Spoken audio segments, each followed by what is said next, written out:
آج چوتھے مرحلے میں داخل ہو گئی۔ ارشاد رب العزت ہو رہا ہے اللہ، کہ تم لوگوں سے جو ہماری محبت کا دعویٰ کرتے ہیں کہ یہ تمہارا اتباع ہے، اور جب یہ تمہارا اتباع کریں گے تو انہیں دعویٰ محبت کرنے کی ضرورت نہیں ہے، بلکہ ہم خود ان سے محبت کریں گے، اور صرف محبت ہی نہیں کریں گے بلکہ ان سے جو گناہ سرزد ہو جاتے ہیں انہیں بھی معاف کر دیں گے، اس لیے کہ ہم غفور رحیم ہیں۔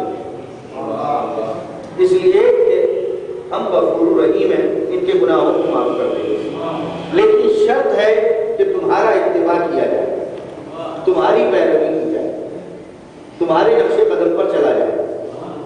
تو معلوم ہوا کہ اللہ کی محبت اور اللہ کے لیے، اللہ کے محبوب بننے کے لیے پہلی شرط یہ ہے، اور سب سے بڑی اور اہم ترین شرط یہی ہے کہ اتباع پیغمبر کیا جائے۔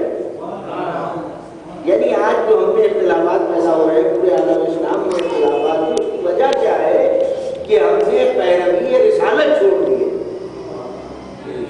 پیروی رسالت ظاہر ہے کہ پیغمبر کا کوئی بھی عمل ہے مختلف انداز میں تو نہیں ہے نا۔ نماز پیغمبر نے ایک ہی انداز میں ادا کی، روزہ ایک ہی وقت میں کھولا، ارکان ہر ایک ہی طرح سے پیغمبر نے ادا کیے، یہ تو نہیں ہے کہ مختلف طرح سے ادا کیے۔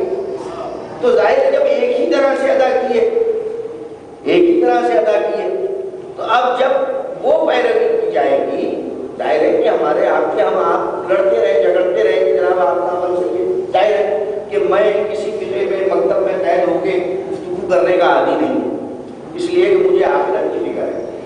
آج اس دنیا میں ہوں، کل اس دنیا سے جانا ہے، تو میں تو خود یہ تلاش کرتا ہوں کہ نہیں، صحیح راستے پر گامزن ہونا چاہیے۔ یہ نہیں ہے کہ ہم جس گھر میں پیدا ہو گئے، جیسے گھر والے تھے ویسے ہی زندگی گزار رہے ہیں، اپنے آبا و اجداد کو جیسے عمل کرتے ہوئے دیکھا۔ نہیں، ہر انسان کو چونکہ اللہ نے حجت باطنی عطا کی ہے، عقل سلیم عطا کی ہے، عقل عطا کی ہے، تو تقاضۂ عقل یہ ہے کہ ہم معرفت حاصل کریں، معرفت حاصل کریں، دیکھیں کہ صحیح راستہ وہ کون سا ہے۔ پیغمبر کا اتباع ہمیں کرنا ہے، تو پیغمبر کا اگر اتباع ہے تو پیغمبر کی شخصیت نے، پیغمبر کی سیرت کوئی مختلف انداز میں نہیں ہے، ایک ہی انداز ہے سیرت کا۔ تو اب وہ سیرت تلاش کر کے اس کی پیروی کی جائے، ہے نا جناب۔ چونکہ آج اس پیغمبر کو گزرے ہوئے ہمارے درمیان سے 1400 سال کا فاصلہ ہے، اور اس 1400 سال کے اندر جو تبدیلیاں ہیں، ظاہر ہے جو ہم نے، ہمارے پاس جو اسلام ہے وہ اپنی آنکھوں سے دیکھا ہوا نہیں ہے کہ نبی کو ہم نے یہ عمل کرتے ہوئے دیکھا، ہمارے پاس وہ اسلام نہیں ہے، ہمارے پاس سنا سنایا ہوا اسلام ہے۔ تو پیغمبر نے جتنے اعمال انجام دیے وہ ایک ہی طرح سے انجام دیے، اور ظاہر ہے کہ اللہ نے آخرت میں جو ہمارے اعمال کو دیکھنا ہے، ہماری نماز کو اگر دیکھنا ہے تو اپنے پیغمبر کی نماز سے ملائے گا، اس ایکشن سے ملائے گا۔ اگر مطابق ایکشن ہے پیغمبر کے تو قابل قبول ہے، ورنہ تو قبول نہیں ہوگی۔ آپ چاہے جیسے پڑھیں، آپ کا سجدہ جتنا چاہے طولانی ہو، لیکن اگر آپ نے پیغمبر کے مطابق عمل انجام نہیں دیا تو اللہ کی بارگاہ میں قابل قبول نہیں ہے۔ مثال کے طور پر ایک چھوٹی سی مثال دیتا ہوں آپ کو۔ آپ نے ایک بوتل بنوانی ہے، ایک بوتل بنوانی ہے، آپ کسی فیکٹری میں گئے جو بوتل بناتی ہے، شیشے کی بناتی ہے، پلاسٹک کی بناتی ہے، آپ نے اسے سینکڑی دیا کہ جناب ہمیں جو ہے اس طرح کی ایک بوتل بنا کے دے دیجیے۔ اس نے کہا جی بنا دیں گے۔ آپ نے کہا بالکل یہی سائز ہونا چاہیے، بالکل ایسے ہی ہونا چاہیے۔ اس نے کہا جی بنا دیں گے۔ آپ نے قیمت طے ہوئی، آپ نے تعداد بتائی، اس نے تعداد کے مطابق بنانا شروع کر دی۔ تو وہ جو آپ نے اسے دی تھی اس پر آپ نے سگنیچر کر کے اپنی یادداشت کے لیے رکھ لیے کہ جناب یہ ہمارے پاس ہے، آپ لے جائیے۔ آپ کے پاس یہ رکھ دیتے، آپ اسے دیکھ کر عمل انجام دے دیجیے، ایسی بوتلیں بنا دیجیے، ہمیں 1 لاکھ بنا دیجیے، 10 لاکھ بنا دیجیے۔ اس نے کہا ٹھیک ہے میں بنا دوں گا۔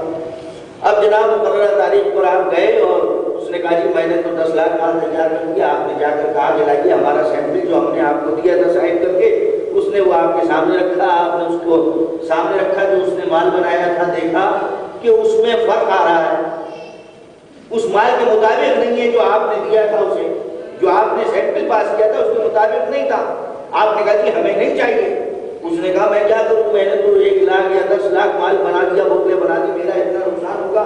ہم نے کہا کہ ہمیں نہیں چاہیے اس لیے کہ ہمارے مال کے مطابق نہیں ہے. اس نے کہا کہ میرا جو اتنا نقصان ہو رہا ہے. ہم نے کہا آپ کا نقصان جتنا چاہے ہوتا ہے. اس نے کہا پھر میں کیا کروں ان بوتلوں کا. ہم نے کہا کہ آپ اسے آگ میں ڈالیں, جلا دیں, ہمیں اس سے کوئی مطلب نہیں ہے, ہمارے مال کے مطابق نہیں ہے. اللہ نے بھی کہا کہ میں نے رسول کو بھیج دیا ہے, اپنے مال کو ڈھال لو, اپنے اعمال کو ڈھال لو میرے رسول کے مطابق,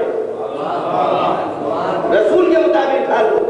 اور یاد رکھو کہ میں نے 14 بھیجے ہیں, 14 بھیجے ہیں. ایک مال اپنے پاس رکھا ہوا ہے ابھی پردے میں چھپا کر. جب تم سارے اعمال انجام دے کر میرے پاس آؤ گے تو اپنے مال سے ملا کے دیکھوں گا, اگر میرے مال کے مطابق ہوگا تو اسے جنت میں جگہ دے دوں گا, اور اگر میرے مال کے مطابق نہیں ہوگا تم نے چاہے ساری زندگی سجدے کی ہو اسے جہنم کی آگ میں ڈال دوں گا. ایک مرتبہ بلند آواز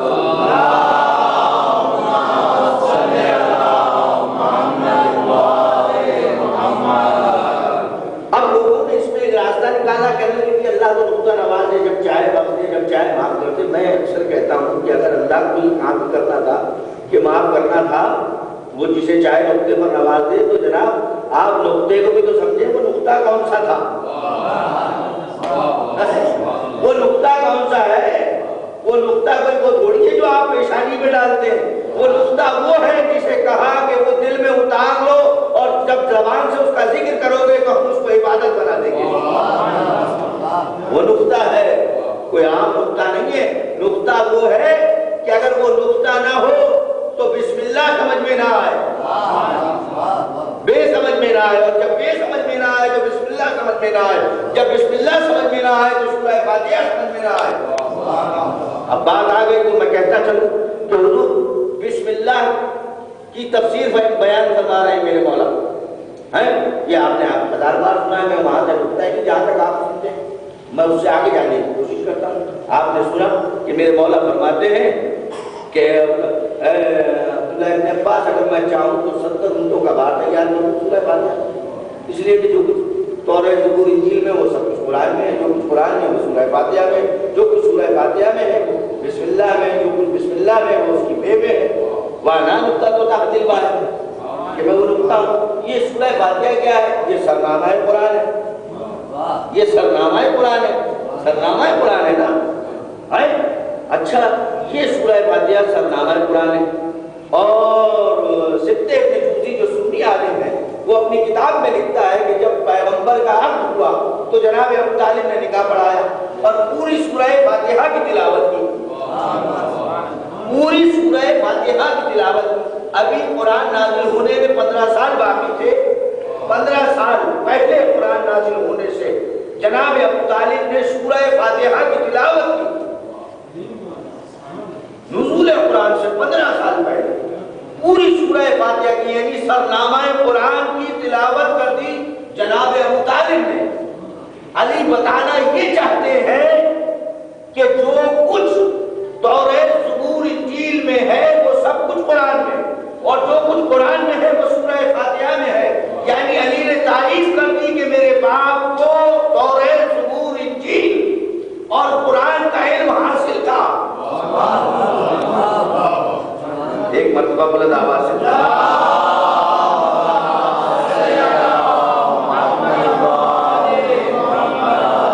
اچھا جناب اس کو بھی شان قریبی دیکھیں. وہاں دریائے سخاوت جوش میں آ گیا. اس نے کہا کہ تم نے نزول قرآن سے پہلے سورہ فاتحہ کی تلاوت کر دی, نزول قرآن سے پہلے سورہ فاتحہ کی تلاوت کر دی. ابو طالب ہم بھی جب تک ہر کلمہ پڑھنے والے سے 5 وقت نماز میں سورہ فاتحہ نہیں پڑھوائیں گے اس وقت تک اس کی نماز قبول نہیں کریں گے. نعرہ حیدری, آواز بلند نعرہ سلام.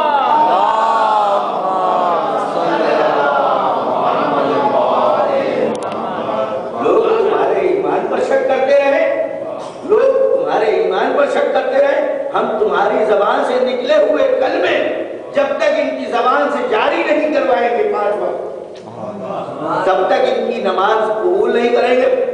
دیکھیے سورہ فاتحہ تمام فقہا کے نزدیک، حنبلی، مالکی، شافعی سب کے نزدیک جب تک سورہ فاتحہ نہ پڑھی جائے دوسرا کوئی سورہ آپ پڑھیں، چھوٹے سے چھوٹا پڑھیں، بڑے سے بڑا پڑھیں، لیکن اگر آپ نے سورہ فاتحہ نہیں پڑھی، کوئی دے مفتی یہ فتویٰ کہ نماز ہو جاتی ہے بغیر سورہ فاتحہ، سب کے نزدیک سورہ فاتحہ پڑھنا واجب ہے کہ پہلی 2 رکعت میں سورہ فاتحہ کی تلاوت پوری ہے جناب۔ اللہ نے کہا کہ ابو طالب ہم سارے اعمال کا انحصار رکھیں گے قبولیت کا نماز پر، اور نماز کی قبولیت یہ ہوگی کہ جب تک سورہ فاتحہ نہیں پڑھیں گے تمہاری زبان سے نکلے ہوئے جملے ادا نہیں کریں گے اس وقت تک ان کی نماز قبول نہیں کریں گے۔ ہاں فرق اتنا رکھیں گے جو تمہارے ایمان کے قائل ہیں وہ بھی نظر آ جائیں، اور وہ کیسے؟ اس لیے یہ مسجد ہے اللہ کا، اللہ کی عدالت ہے۔ آپ دیکھیے جب مجرم کو عدالت میں لایا جاتا ہے تو اس کا ایک انداز ہوتا ہے، اس کے ہاتھ باندھ دیے جاتے ہیں، باندھ دیے جاتے ہیں، جناب اللہ نے فیصلہ کر دیا کہ یہ ہے ہماری عدالت، مسجد ہے ہماری عدالت، اے ابو طالب تیرے ایمان کا جو بھی منکر ہوگا اسے مجرم بنا کر اپنی عدالت میں کھڑا کر دیں گے، اپنی عدالت میں اسے مجرم بنا کے کھڑا کر دیں گے، اس لیے کہ تیرے ایمان کا انکار کر دیا۔ تو عزیزان من جتنا بھی دین ہے وہ بعین ایسے ہی ہے جو اتباع پیغمبر نے ہے، سیرت پیغمبر نے۔ اب یہ سیرت پیغمبر کیا ہے اس کو تلاش کرنا ہے۔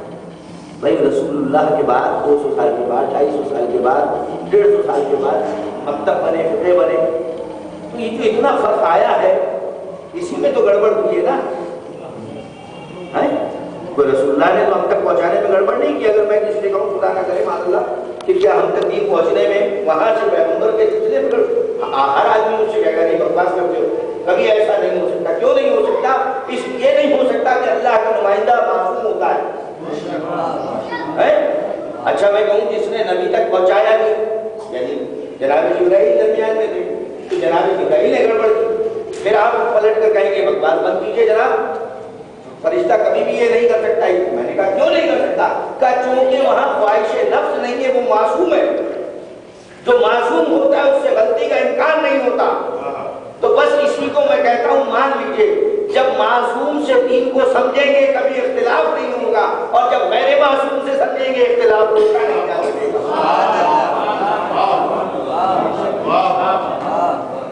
روکا نہیں جا سکے گا۔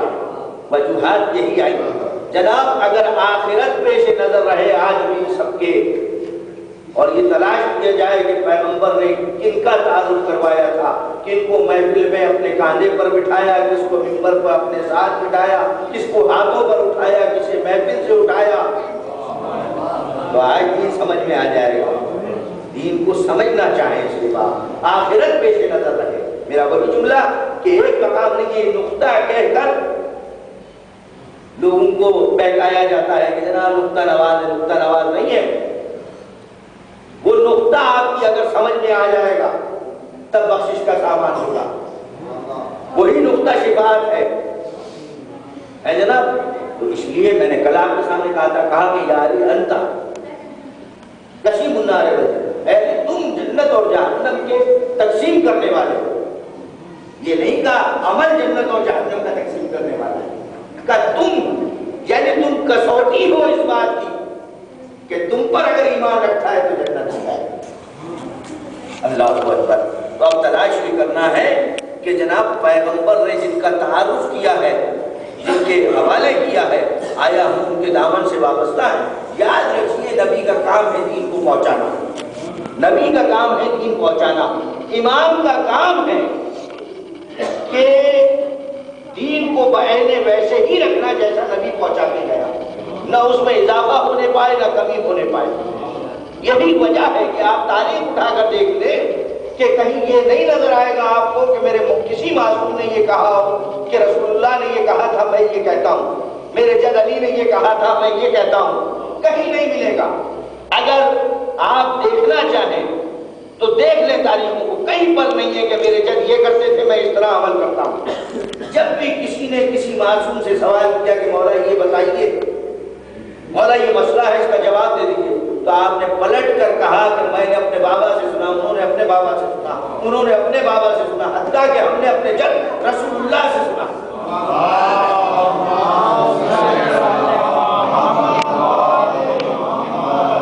یعنی درمیان میں کسی غیر کا واسطہ ہی نہیں ہے۔ اور آپ اگر تاریخیں دیکھیں تو یہاں آپ کو ایسے احکام ملیں گے کہ رسول یہ کہتے تھے میں یہ کہتا ہوں، رسول نے یہ کہا تھا میں یہ کہتا ہوں۔ لیکن جب آل محمد کے دروازے پر آئیں گے تو پھر آپ کو یہ نہیں نظر آئے گا کہ انہوں نے کیا کہا تھا، یہ نظر آئے گا کہ میں نے اپنے جد کو اس طرح عمل کرتے ہوئے دیکھا۔ تو اگر آپ نماز کو ہی لے لیجیے، آپ نے نماز کس سے سیکھی؟ کہا میں نے اپنے باپ سے سیکھی، انہوں نے کس سے سیکھی؟ اپنے باپ سے سیکھی۔ تو سلسلہ جب یوں بڑھتا چلا جائے گا کہ انہوں نے کس سے، انہوں نے کس سے، تو کوئی باپ تو رسول اللہ کے زمانے میں ہوگا اور وہ یہ کہے گا کہ میں نے رسول اللہ کو اس طرح نماز پڑھتے ہوئے دیکھا۔ چلے اگر باپ نہ ملے تو قرآن سے پوچھ لیں کوئی ایسا بیٹا نظر آ جائے جسے قرآن کہہ رہا ہو کہ اے رسول اپنے بیٹوں کو لے کر آؤ، وہ بیٹے تو بتائیں گے کہ ہم نے اپنے بابا کو کیسے نماز پڑھتے ہوئے دیکھا۔ آیت بیان کر دوں، فَقُلْ تَعَالُوا نَدْعُ أَبْنَاءَنَا وَأَبْنَاءَكُمْ وَنِسَاءَنَا وَنِسَاءَكُمْ وَأَنفُسَنَا وَأَنفُسَكُمْ ثُمَّ نَبْتَهِلْ فَنَجْعَلْ لَعْنَتَ اللَّهِ عَلَى الْكَاذِبِينَ۔ اے رسول وَقُلْ تَعَالُوا، ان سے کہہ دو کہ اپنے بچوں کو لائے، تم اپنے بچوں کو لاؤ۔ ایک طرف قرآن کہتا ہے رسول تم میں سے کسی کا باپ نہیں ہے، تم میں سے کسی کا باپ نہیں ہو، دوسری طرف کہتا ہے کہ ان سے کہو کہ یہ اپنے بچوں کو لائیں، تم اپنے بچوں کو لاؤ۔ معلوم ہوا کہ قرآن کی روح سے حسنین مبارک رسول کی اولاد ہے۔ بھائی یہی سوال تھا جو ہارون نے حضرت امام موسیٰ کاظم علیہ السلام صلی اللہ محمد محمد دربار میں بے سابقہ کہا تھا کہ عزیزی رشتہ داری ہماری بھی ہے آپ کی بھی ہے، رشتہ داری ہماری بھی ہے آپ کی بھی ہے، نسل ایک ہی ہے۔ اگر آپ نسل کے حوالے سے کہتے ہیں کہ آپ رسول کی اولاد ہیں تو ہم بھی ہیں، ہم میں اور آپ میں کیا فرق ہے؟ آپ میں کیا فرق ہے؟ اس نے کہا کہ بیٹی سے تھوڑی نسل چلتی ہے، آپ نے قرآن کی روح سے بیٹی سے نسل چلی گئی۔ اس نے کہا کیسے؟ آپ نے فوراً یہ آیت پڑھ دی، فَقُلْ تَعَالُوا نَدْعُ أَبْنَاءَنَا وَأَبْنَاءَكُمْ تَعَالُوا نَدْعُ أَبْنَاءَنَا وَأَبْنَاءَكُمْ، کہ ان سے کہہ دو کہ یہ اپنے بچوں کو لائیں، تم اپنے بچوں کو لاؤ۔ کہا قرآن کہہ رہا ہے کہ اپنے بچوں کو لاؤ، تو دیکھ لو قرآن کے پیغمبر کس کو لے کر گئے تھے اور کیسے لے کر گئے، کیسے لے کر گئے۔ عزیزوں جب یہ آیت اتری نصارہ بنی نجران آئے موبائل کے لیے، ظاہر ہے جس قوم کے نمائندے بات کرنے آتے ہیں تو بڑے اعلیٰ ذہن کے لوگوں کو بھیجا جاتا ہے۔ اعلیٰ ذہن کے لوگ 14 آدمیوں کا ڈیلیگیشن پیغمبر یا 10 آدمیوں کا ڈیلیگیشن پیغمبر کی بارگاہ میں آیا، قرآن کی آیت بھی آ گئی، سورہ بھی آ گیا، قل هو اللہ احد بھی نازل ہو گئی، لیکن جناب وہ نہ مانے، پیغمبر موجود ہے، قرآن پڑھ رہا ہے، لیکن نصارہ بنی نجران ماننے کے لیے تیار نہیں ہے۔ معلوم ہوا کہ قرآن بھی موجود ہو، رسول بھی موجود ہو، تب بھی نصارہ بنی نجران شکست ماننے کے لیے تیار نہیں تھے۔ تو آج مسلمانوں کے لیے قرآن کافی کہاں سے ہو گیا؟ جب حیات پیغمبر میں نہیں تھا۔ اب پیغمبر سے کہا اپنے بچوں کو لاؤ، اپنی عورتوں کو لاؤ۔ اب پیغمبر آئے، جن بچوں کو مانگا جا رہا ہے پیغمبر جانتے ہیں کس دروازے پر آئے فاطمہ زہرا سلام اللہ علیہا،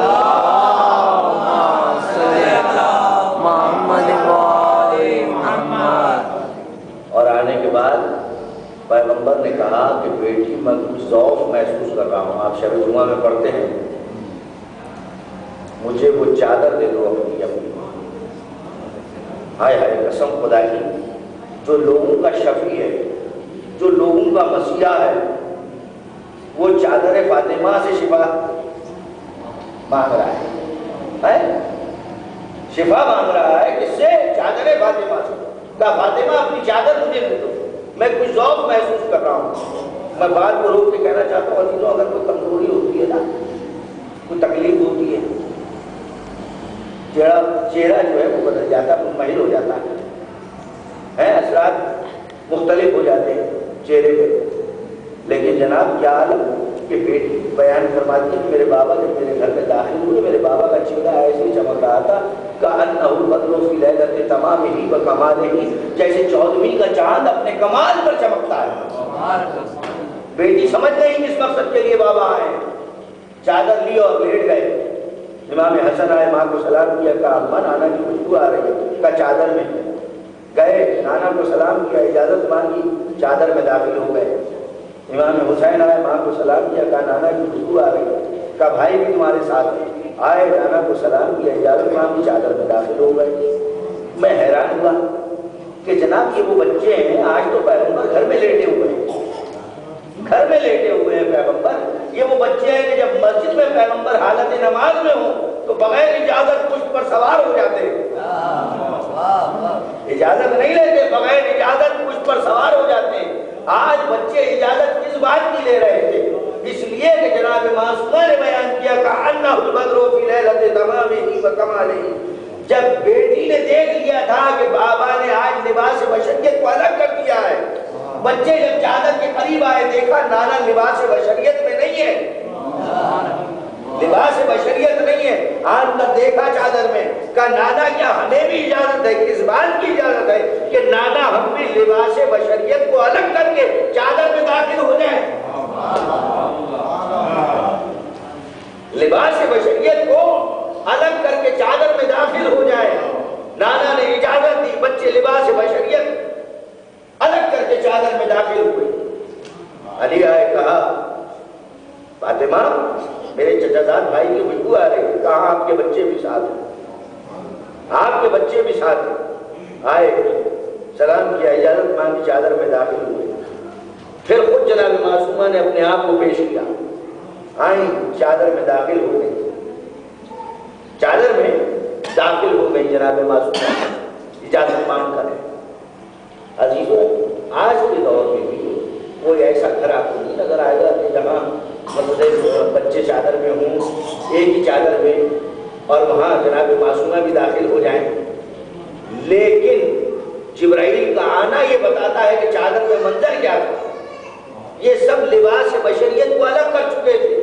جب جبرائیل آئے, جبرائیل کو بڑا تجسس تھا, دیکھ رہے تھے کہ جو آتا ہے چادر میں داخل ہو جاتا ہے. چارپائی ایک ہے, یہ 5 سما کیسے گئے؟ چارپائی ایک ہے, 5 سما کیسے گئے؟ اوپر سے دیکھتے رہے, تجسس بڑھتا گیا کہ اب بچے بھی داخل ہوئے, اب علی بھی داخل ہوئے, اب فاطمہ بھی داخل ہوئی. تو یہ چکر کیا ہے؟ چادر میں ہے کیا؟ ایک مرتبہ اللہ سے کہتے ہیں پالنے والے, اس چادر میں کون ہے؟ کہا وہی تو ہے جن کی محبت میں نے زمین و آسمان بحر و بر بنائے ہیں. لیکن تجسس تو اور بڑھ گیا. کہا پالنے والے میں چاہتا ہوں کہ میں بھی ان کے پاس جاؤں. کہا اجازت ہے, جا. آنے کے بعد ایک ہی سلام کیا, اس لیے کہ چادر میں اسے فقط پیغمبر نظر آئے. اجزائے نور جو تھے وہ نور میں شامل ہو چکے تھے.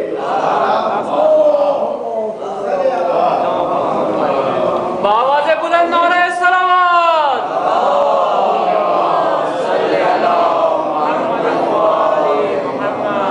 اچھا, پیغمبر نے بھی اپنے گھر میں چادر کا خیمہ ایک الگ بنا کے بتا دیا.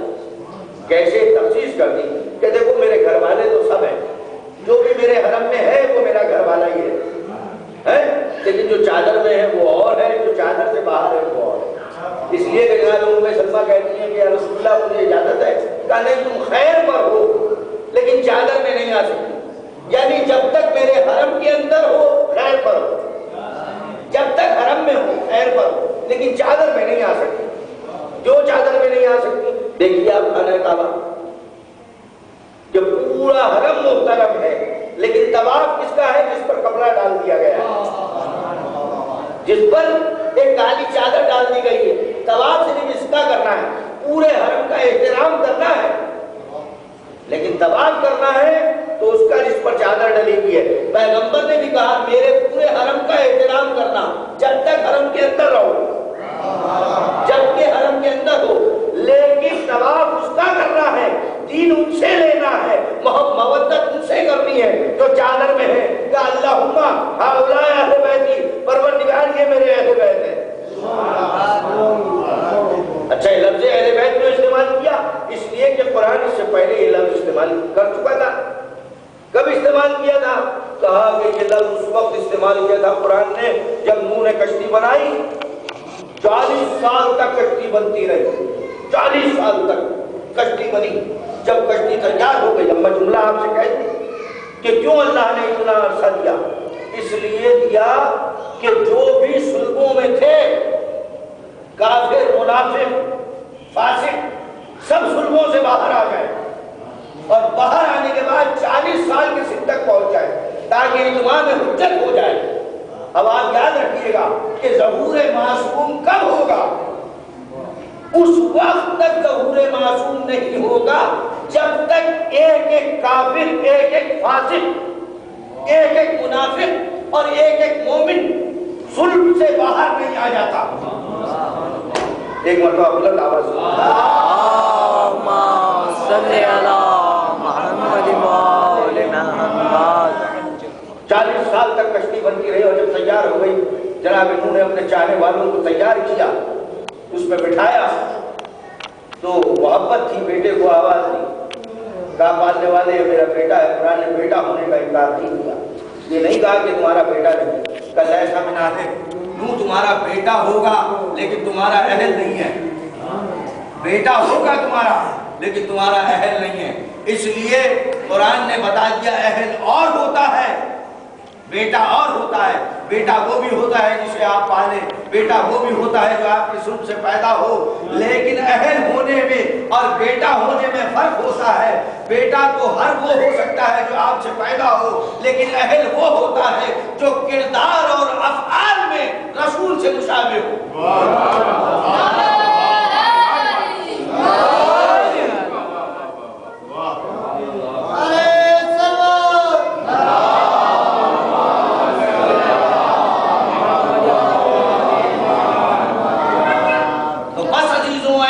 کرداروں کی ضرورت ہوتی ہے کہ جب ایسا کردار پیدا ہو جائے جب افعال میں مشابہت ہو،